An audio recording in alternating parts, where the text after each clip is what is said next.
정권 활기를 이끌 지역 일꾼을 뽑는 지방선거, 이제 하루 앞으로 다가왔습니다. 일부 투표 장소가 바뀌고 방법도 사전투표와는 달라 유권자들의 주의가 요구되고 있습니다. 지방선거 격전지 가운데 하나인 광양시장 선거, 오늘은 무소속 정인화 후보를 만났습니다. 정 후보는 풍부한 행정 경험과 국회의원 관록을 통해 지난 4년과는 다른 행정을 보여주겠다며 유권자들의 표심을 파고들고 있습니다. 여수 남해간 해저터널이 빠르면 올 상반기 안에 발주될 것으로 보입니다. 해저터널 건설은 영호남 화합의 상징으로 관심이 높습니다. 광주에서 도로를 달리던 전기차가 갑자기 돌진해 주차장 벽면을 들이받았습니다. 운전자는 차량이 급발진했다고 주장하고 있습니다. 안녕하십니까. 화요일 밤 여수 MBC 뉴스데스크입니다. 지역 일꾼을 뽑는 지방선거의 본투표율이 이제 하루 앞으로 다가왔습니다.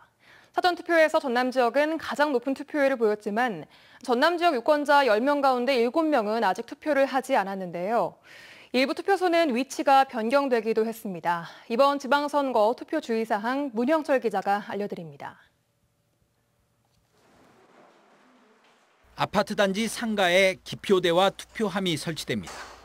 지방선거를 하루 앞두고 전남 지역 860곳에도 투표소가 마련됐습니다. 대부분 지난 3월 치러진 대선 투표소와 같은 곳이지만 접근성이 떨어지는 30여 곳은 장소가 변경됐습니다. 투표 방법도 7장의 투표용지를 한꺼번에 받아 기표하는 사전투표와 차이가 있습니다. 우선 도지사와 시장 군수, 교육감 투표용지를 받아 투표를 하고 2차로 지역구 광역의원과 기초의원, 비례대표 광역의원과 기초의원 투표지를 수령해 투표를 하는 방식입니다. 이렇게 유권자가 받는 투표용지는 기본적으로 7장이지만 무투표 당선자가 나온 경우에는 해당 선거에 투표용지가 교부되지 않습니다. 또 기초의원은 선거구별로 2명 이상을 뽑는데 기표는 반드시 1명에게만 해야 합니다. 기초의원 선거는 그 선거구마다 2인에서 4인까지 그 당선자를 선출하기 때문에 여러 명을 찍어도 된다고 생각을 하시는데요. 만약에 2인 이상의 후보자를 선택하시면 무효표가 됩니다. 코로나19 확진자는 오후 6시 반부터 7시 반까지 투표할 수 있고 신분증과 함께 양성임을 증명할 수 있는 문자 메시지 등을 반드시 제시해야 합니다. 한편 지난 3월 대선 당시 투표용지를 몰래 촬영했다 사법 처리를 받은 시민은 모두 7명. 지난주 지방선거 사전투표에서도 도내에서 4명이 기표된 투표용지를 촬영한 뒤 SNS에 게시한 혐의로 검찰에 고발된 만큼 유권자들의 각별한 주의가 필요합니다.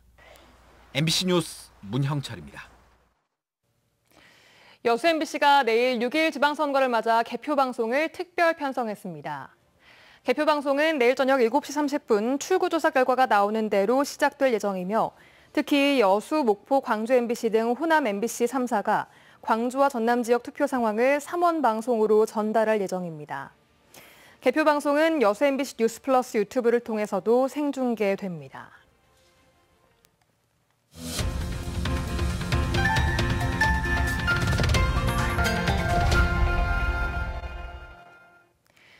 치열한 막판 선거전을 치르고 있는 광양시장 주요 후보들을 만나보는 데스크 인터뷰. 어제 민주당 김재무 후보에 이어 오늘은 무소속 정인화 후보입니다. 30년 공직 재임 기간 주요 요직을 거치고 국회의원까지 역임한 관록의 정 후보를 박광수 기자가 만나봤습니다. 정인화 후보님 안녕하십니까? 반갑습니다. 안녕하십니까? 네. 길었던 선거전이 이제 곧 마무리됩니다. 그동안 수고 많으셨고요. 정말 치열한 선거전 치르다 보니까 굉장히 힘드셨던 분도 있을 것 같고 또 만족스러웠던 부분도 있을 것 같습니다. 한 말씀 부탁드립니다. 당과 조직에 있어서 열세인 저에게는 매우 힘든 선거였습니다. 그럼에도 불구하고 이름 없는 시민들이 제 편을 들어주셨습니다. 이 민심이 당과 조직의 열세를 메꿔주었다 이렇게 생각을 합니다. 네, 30년간의 공직 그리고 4년간의 국회의원 경험을 갖추셨어요. 그래서 경험과 실력을 겸비했다 이런 호평이 있습니다.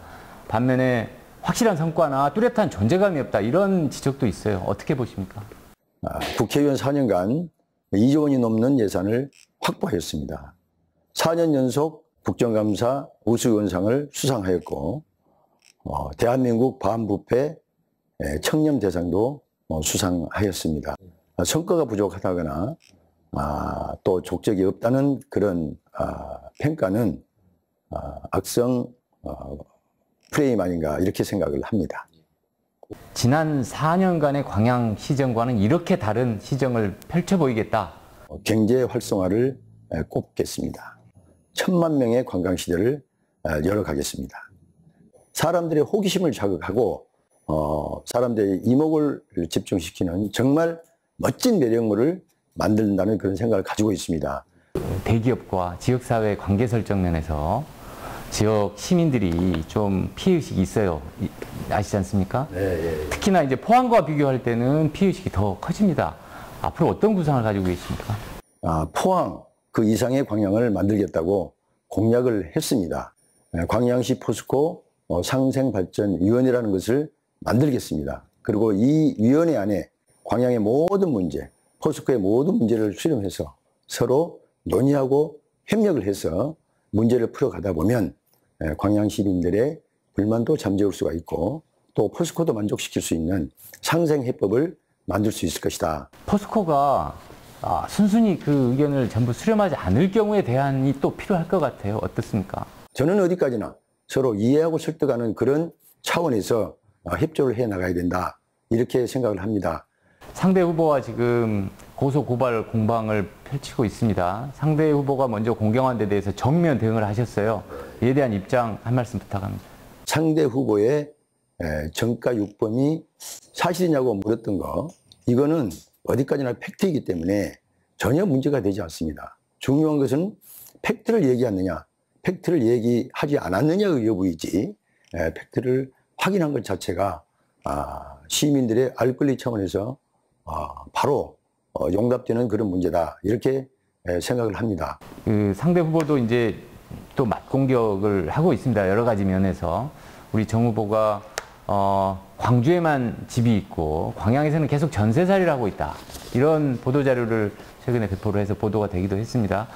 광양에 이주한 후에 한 번도 다른 곳으로 광양을 떠난 적이 없습니다.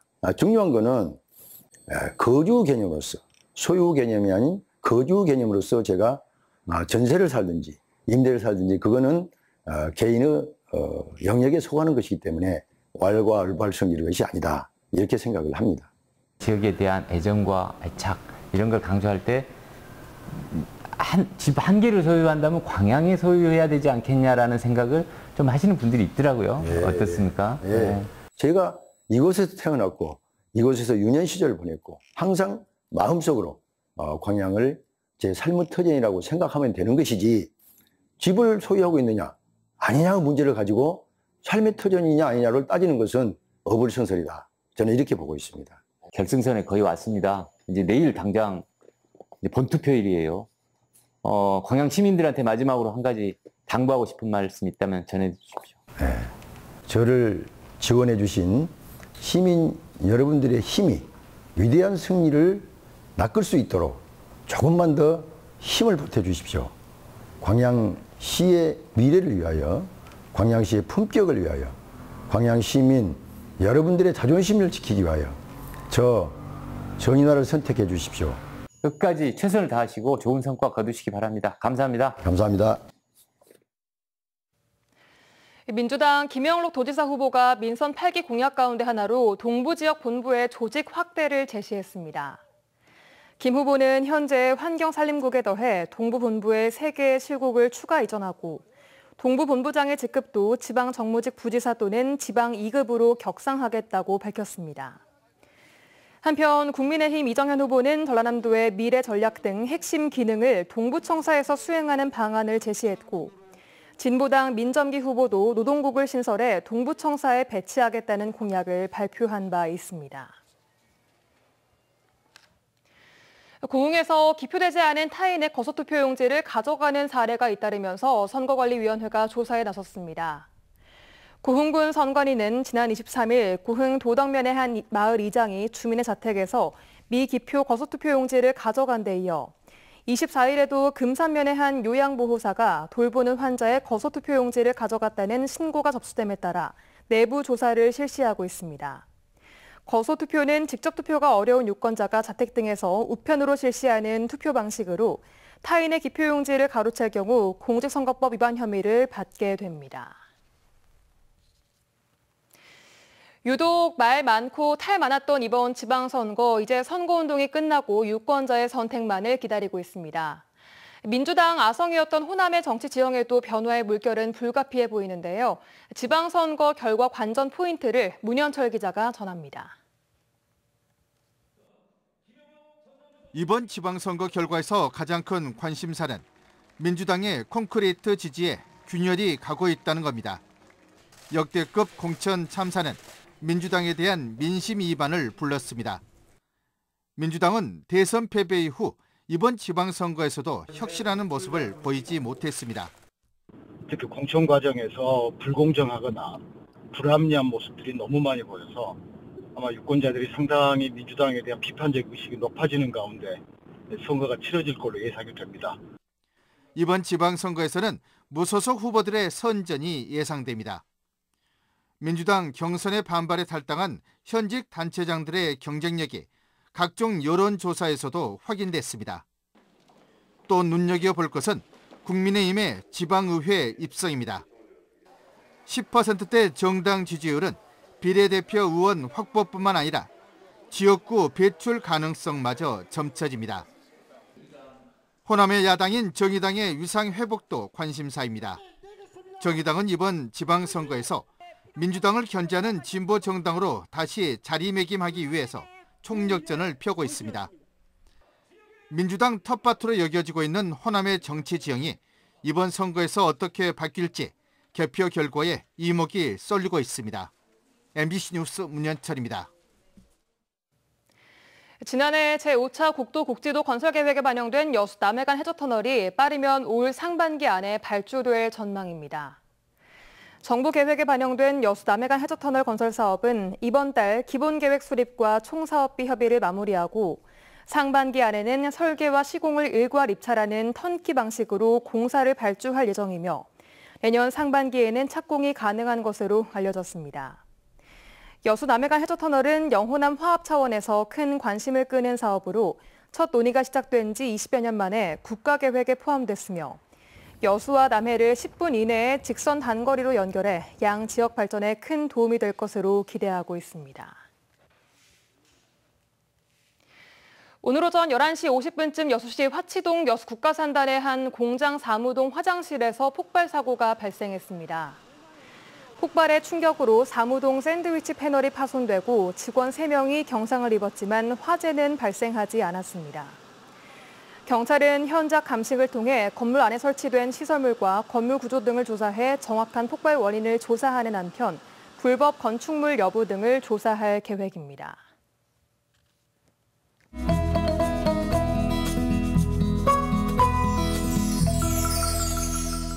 여수 MBC AI 내일의 날씨입니다. 맑고 더운 날씨가 이어지고 있습니다. 오늘은 강한 햇볕에 한낮 기온이 31도까지 올랐는데요. 지방선거일인 내일도 대체로 맑고 무덥겠습니다.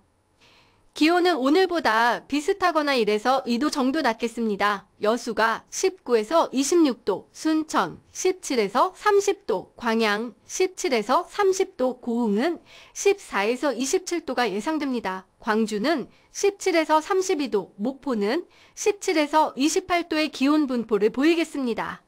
해상의 날씨는 대체로 맑겠습니다. 바다의 물결은 남해서부 앞바다에서 0.5에서 1m, 먼바다에서는 0.5에서 1.5m로 일겠습니다. 전남 동부 지역은 다음 주 월요일까지 구름 많거나 흐린 날씨를 보이다 화요일쯤 맑아지겠습니다. 기온은 토요일까지 무덥다가 일요일쯤 평년 기온을 되찾겠습니다. 지금까지 AI 날씨였습니다. 현대차에서 생산한 전기차가 급발진하는 바람에 사고가 났다는 주장이 제기됐습니다. 현대차 측은 운전자의 조작 실수가 영향을 줬을 것이라며 급발진 가능성을 일축했습니다. 임지은 기자가 취재했습니다. 광주 동구의 한 도로. 우회전에 주차장에 들어가려던 차량이 속도를 줄이는 순간 차량이 갑자기 속도를 높이더니 이내 벽면을 그대로 들이받습니다. 갑자기 속도를 내며 주차장으로 들어온 차량은 이곳 벽면을 모두 쓸고 나서야 멈춰섰습니다.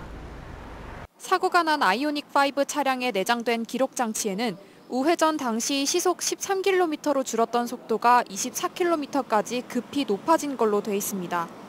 또 사고 직전 가속 정도는 99%로 페달을 끝까지 밟은 것에 해당하는 수치를 보였습니다. 다행히 인명피해는 없었는데 가까이에 주차장 벽면이 없었다면 큰 사고로 이어질 뻔했습니다. 운전자는 브레이크 페달을 급히 밟아봤지만 차가 멈추지 않았다고 주장합니다. 이 브레이크를 밟아갖고 그 느낌이 어떤 느낌이었냐면 스펀지 밟고 쑥 들어가는, 여기는 브레이크 밟고 브레이크로 속도를 조절하는 장소이지 절대 악셀을 밟을 수 없는 장소예요.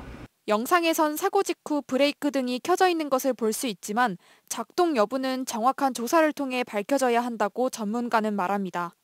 크게 충격할 때 관성에 의해서 브레이크 등이 들어오는 경우도 있어요. 이 운전자가 발을 스치더라도 불이 잠깐 들어오는 경우도 있어요. 이에 대해 제조사인 현대자동차는 유사한 급발진 의심 사례들에 비춰보면 운전자의 페달 조작 실수인 경우가 대부분이라며 제동 페달 작동이 꺼져 있다는 기록이 있기 때문에 이번 사고에 대한 자체적인 조사 계획은 없다고 밝혔습니다. 한편 3주 전 경남 창원에서도 동일한 21년식 아이오닉5 차량에서 급발진 의심 사례가 발생해 차에 타고 있던 2명이 부상을 입었는데 국과수가 정밀 감식을 통해 정확한 원인을 조사하고 있습니다. MBC 뉴스 임지은입니다. 집행유예 기간에 지인을 폭행하고 경찰관에게 욕설을 하는 40대 남성이 실형을 선고받았습니다. 광주지법 순천지원 형사 1단독은 특수상해와 공무집행 방해 등의 혐의로 기소된 44살 A씨에 대해 징역 2년 6개월을 선고했습니다. A씨는 지난해 1월 함께 술을 마시던 친구를 폭행하고 같은 해 12월에는 음주운전을 하다 차량을 들이받은 뒤 현장에 출동한 경찰관에게 욕설을 한 혐의 등으로 재판에 넘겨졌으며 이에 앞서 2020년 6월에는 공무집행 방해로 징역 6개월에 집행유예 2년을 선고받은 것으로 드러났습니다. 여수시가 최근 여수 지역에 대한 부동산 조정 대상 지역 해제를 국토교통부에 요청했습니다.